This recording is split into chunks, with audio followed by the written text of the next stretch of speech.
అన్ని చేసాం, ఒక్కటే మిగిలిపోతుంది. ఆడవాళ్ళకి నెలకి 1500. అది చెయ్యాలంటే ఆంధ్రాని అమ్మాలి. ఇంకా ఆలోచన చేస్తుంది. అంత డబ్బు అవసరం ఉంది. ఏమి చేయాలి, ఎలాగా పథకం అమలు చేయాలి ఆలోచన చేసి చంద్రబాబు నాయుడు గారు ముందుకెళ్తున్నారు. అన్ని చేసాం, ఒక్కటే మిగిలిపోతుంది. ఆడవాళ్ళకి నెలకి 1500. అది చెయ్యాలంటే ఆంధ్రాని అమ్మాలి. ఇంకా ఆలోచన చేస్తుంది.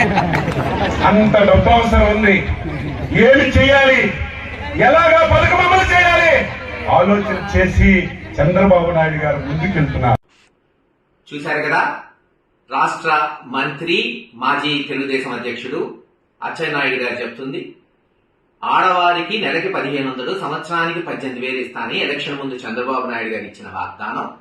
దానికి ఎండోర్స్ చేస్తూ పవన్ కళ్యాణ్ గారు సంతకాలు పెట్టి ఇల్లు పెంచారు.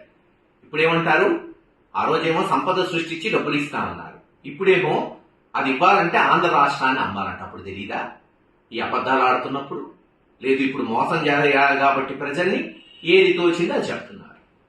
కేవలం ఈ పథకమే కాదు, మీరు 20 లక్షల ఉద్యోగాలు ఇస్తా అన్నారు, ఇచ్చే వరకు 3,000 నిరుద్యోగ వృత్తి ఇస్తా అన్నారు, దానికి దిక్కు లేదు. గ్యాస్ కి రైతీలు ఇస్తా ఉన్నారు, గ్యాస్ కొట్టారు, చివరికి రైతీ మటుకు లేదు ఇప్పటి వరకు.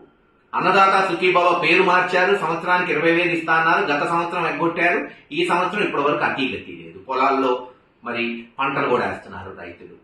చివరికి అమ్మఒడి పేరు మార్చి 80 లక్షల మంది విద్యార్థులుంటే ఒక 50 లక్షల మందికి ఇచ్చారు, వాళ్ళు తిట్టుకుంటున్నారు మిగిలిపోయిన వాళ్ళు. ఇది రాష్ట్ర పరిస్థితి చంద్రబాబు నాయుడు గారి నాయకత్వంలో.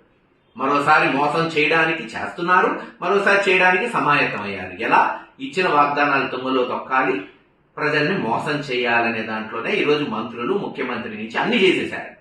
అసలు 10% కూడా చేయకుండా అన్ని చేసేశారని ఈరోజు స్పష్టంగా ప్రజల సమక్షంలో అబద్ధాలు చెప్తున్నారు.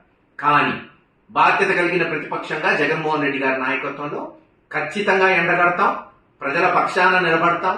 వాళ్ళు ఇచ్చిన హామీలు నిలబడే వరకు మా పోరాటం ఆగదు.